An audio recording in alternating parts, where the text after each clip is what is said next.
بسم اللہ والحمدللہ والصلاۃ والسلام علی رسول اللہ۔ فلسطینیوں پہ ظلم اور جبر کا 14واں روز جاری ہے۔ لگ بھگ 4000 فلسطینی شہید ہو چکے ہیں، جن کے اندر 700-800 بچے شامل ہیں۔ ہزاروں کی تعداد میں لوگ زخمی ہیں۔ پوری کی پوری امت مسلمہ کے دل زخمی ہیں، ان کے روحیں زخمی ہیں، لیکن انہیں یہ بات سمجھ نہیں آ رہی، بے بسی کا عالم ہے کہ وہ اپنا کیا کردار اس مسئلے پہ ادا کر سکتے ہیں۔ آج ہماری گفتگو اسی حوالے سے ہے کہ ہم اس بات کا جائزہ لیں کہ میں، آپ، امت مسلمہ اس مسئلے پہ کیا رول پلے کر سکتی ہے۔ اس میں سب سے پہلا نقطہ یہ ہے کہ امت مسلمہ خصوصاً پاکستان کے شہری ہر جگہ پر احتجاج کریں، وہ اپنی حکومتوں کو مجبور کریں کہ اقوام متحدہ کے ذریعے سے فوری طور پہ جنگ بندی کروائی جائے، مہاجرین تک امداد پہنچنے کے راستے کھولے جائیں، زخمیوں تک طبی امداد کے راستے میں کوئی رکاوٹ نہ ڈالی جائے، اور جو ایمبیسی، جو حکومتیں اس راستے میں رکاوٹ ہیں، جو اس مسئلے پہ قرارداد کو ویٹو کر رہی ہیں، ان کے سفارت خانوں کے سامنے جا کے مظاہرے کیے جائیں، اور نہ صرف یہ کہ مظاہرے کیے جائیں بلکہ وہاں پہ دھرنے دیے جائیں اور ان کو مجبور کیا جائے کہ وہ اس مسئلے پہ مسلمانوں کا ساتھ دیں، فلسطین کے اوپر ہونے والے ظلم و ستم کو روکا جائے، ان تک انسانی امداد جو ہے اس کے راستوں کو کھولا جائے، اور تاکہ ایک کوئی مزید بڑا عالمیہ جو ہے وہ برپا نہ ہو۔ یہ سب سے پہلا نقطہ ہے جس کے اوپر ہمیں کاوشیں کرنی چاہیے۔ دوسرا نقطہ کہ فلسطینیوں کے لیے امدادی فنڈ قائم کیے جائیں، بلکہ القدس فنڈ کے نام سے ایک مستقل فنڈ قائم کر دیا جائے۔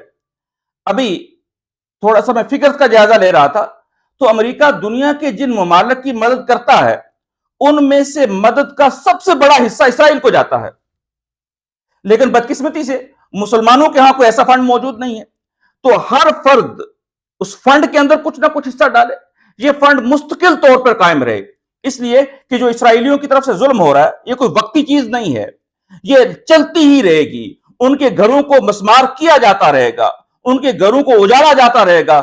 وہ مسلمان جو ڈٹ کے کھڑے ہیں فلسطین کے، ہمارا حق بنتا ہے کہ ہم ان کے پیچھے کھڑے ہوں، جب کبھی ان کے گھر گریں تو ہم اس قابل ہوں کہ کم از کم ان کے گھر ضرور کھڑے کر سکیں، ان کو قدموں پر ضرور کھڑا کر سکیں۔ ہم وہاں جا کے دو بدو جنگ کے اندر تو شریک نہیں ہو سکتے، لیکن اس جنگ کے اندر ان کا سہارا ضرور بن سکتے ہیں۔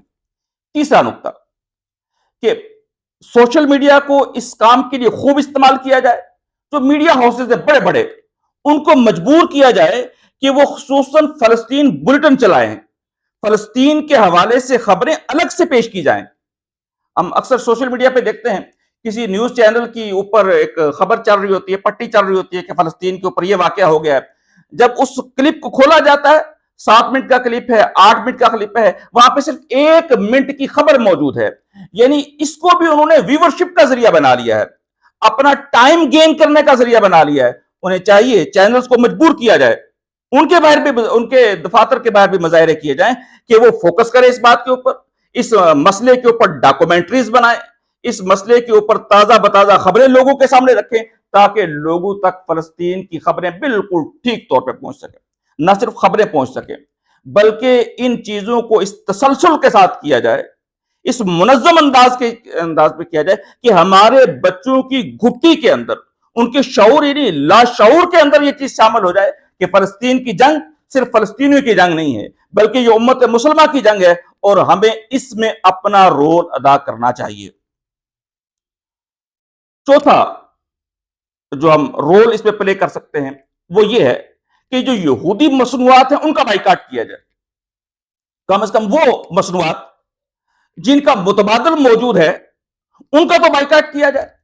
شیل بڑی آئل کمپنی ہے، شیل کے متبادل کئی آئل کمپنیاں موجود ہیں، پی ایس او موجود ہے، تو شیل کے اوپر سے شیل کی مصنوعات، پیٹرولیم مصنوعات جو ہیں، جو آئلز ہیں، جو لوبریکینٹس ہیں، ان کی خرید و فروخت کو ختم کیا جائے، کم کیا جائے، اور اس کی جگہ پہ جو پاکستانی اشیاء ہیں ان کی خرید و فروخت کی جائے۔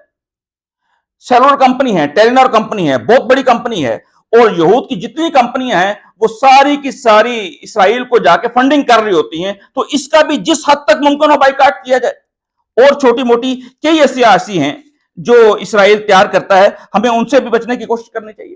یہ کولڈ ڈرنکس جتنی بھی ہیں، پیپسی ہے، کوک ہے، سپرائٹ ہے، یہ سب کی سب یہود کی ملکیت ہیں، ان کا بائیکاٹ کیا جائے۔ Head and shoulder, express surf ہے، اس کا بائیکاٹ کیا جائے۔ یونیلیورز کی جو مصنوعات ہیں ان کا بائیکاٹ کیا جائے۔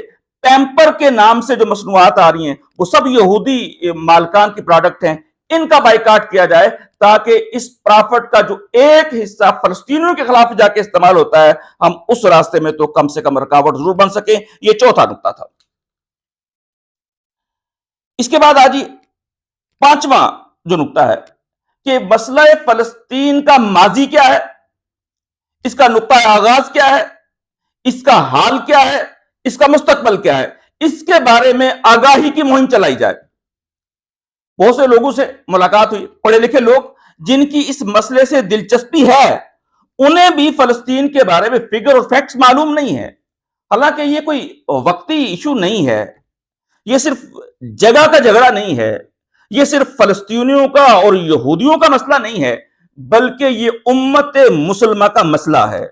اور بظاہر احوال جو احوال بن رہے ہیں، تیسری عالمی جنگ کی بنیاد اس ارض فلسطین نے بننا ہے، اور یہی وہ علاقہ ہے جہاں پہ دجال کا ظہور ہونا ہے، یہی وہ علاقہ ہے جہاں پہ عیسیٰ علیہ السلام کا نزول ہونا ہے، اور یہی وہ علاقہ ہے جہاں سے پھر سے اسلام کو عالمی غلبہ حاصل ہوگا۔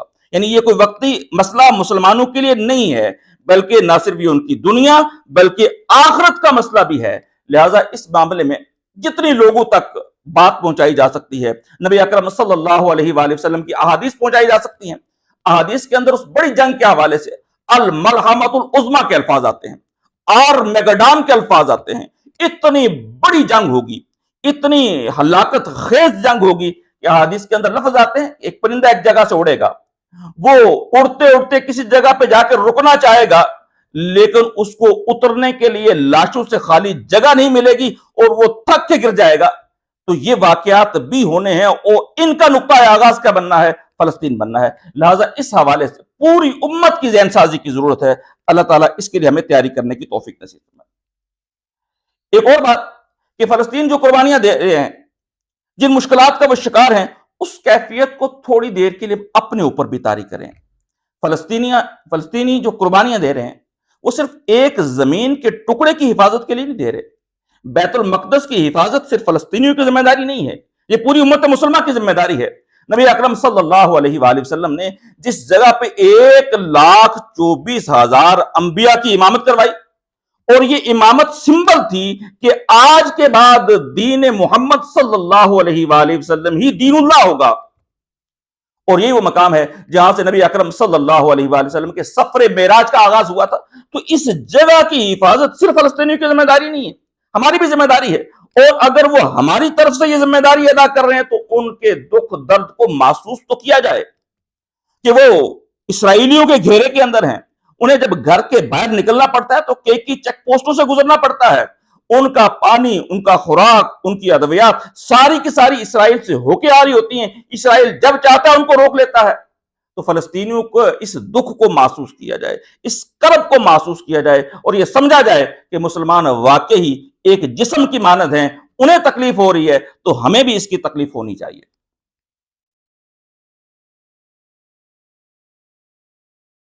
ایک اور بات جس کی طرف اشارہ بہت ضروری ہے کہ اس حوالے سے ایک بہت بڑی مہم لانچ کرنے کی ضرورت ہے، تاکہ لوگوں کے اندر یہ احساس پیدا ہو جائے کہ اس مسئلے سے ہم صرف نظر کر کے دنیا کے اندر باقی نہیں رہ سکتے۔ یہ پوری امت مسلمہ کی غیرت کا مسئلہ ہے۔ ویسے بھی نبی اکرم صلی اللہ علیہ وآلہ وسلم کا ارشاد گرامی ہے کہ اگر کوئی ایک انسانی جان کی حرمت کعبے سے بڑھ کر ہے، میں یہ الفاظ دہرا رہا ہوں کہ انسانی جان کی حرمت کعبے سے زیادہ ہے، مسلمان کی جان کی بات نہیں ہو رہی، وہاں پہ تو ہزار ہال لوگ مسلمان شہید ہو رہے ہیں، تو ہمارے کانوں کے اوپر جون تک رینگنے کے لیے تیار نہیں ہے۔ اس کا مسئلہ وجہ یہی ہے کہ ہم نے اس مسئلے کو اپنا مسئلہ محسوس نہیں کیا۔ ہم بھی انشاءاللہ اس فورم سے یہ کوشش کریں گے، مسئلہ فلسطین کا ماضی کیا ہے، حال کیا ہے، مستقبل کیا ہے، کیا ہو رہا ہے، کیا ہونا چاہیے، اس پہ ہم سیریز بنائے، لوگوں تک اپنا ہماری جو محدود بساط ہے اس کے مطابق لوگوں کو ایجوکیٹ کرنے کی کوشش کریں۔ امید یہی ہے کہ آپ ان چیزوں کو دیکھیں گے، ان کو ضرور دیکھیں، اس پہ تبصرہ کریں، جہاں کمی کوتاہی نظر آئے اس کی نشاندہی کریں، دوسروں تک بھی یہ آواز پہنچانے کی کوشش کریں. انشاءاللہ اگر ہم یہ کچھ کرتے رہیں گے تو اس مسئلے میں ہم اپنا حصہ ڈالتے جا رہے ہیں. آخری بات، محمد بن قاسم ہم بہت خوشی سے کہتے ہیں کہ ایک عورت کی آواز پہ آیا، عرب سے آیا اور سندھ کے اندر ایک عورت کی آواز کے اوپر. لیکن آج کتنی عورتوں کی عصمت دری ہو رہی ہے. ہم ان کی مدد کرنے سے قاصر ہیں. وجہ کیا ہے؟ محمد بن قاسم ایک اسلامی مرکز سے آیا تھا، ایک اسلامی حکومت سے آیا تھا. اگر ایک مضبوط اسلامی حکومت موجود ہوگی تو وہ دنیا بھر کے مسلمانوں کی مدد کر سکتی ہے. میری آپ کی تمام امت مسلمہ کی ذمہ داری ہے، ان کا جو ملک ہے، جو ان کی سرزمین ہے، وہاں پہ جو حکومت موجود ہے، اس حکومت کو ایک واقعتاً اسلامی حکومت بنایا جائے. وہاں پہ خلافت کا نظام برپا کیا جائے. وہ خلافت کا نظام جب برپا ہو جائے گا تو پھر پوری دنیا کے مسلمانوں کے حقوق کی حفاظت بھی ہو سکتی ہے. گویا ایک دیرپا حل، ایک مستقل حل یہ ہے، ایک مضبوط اسلامی خلافت کے قیام کے لیے توانائیاں لگائی جائے. اللہ تعالیٰ مجھے اور آپ کو یہ توانائیاں لگانے کی توفیق نصیب فرمائے.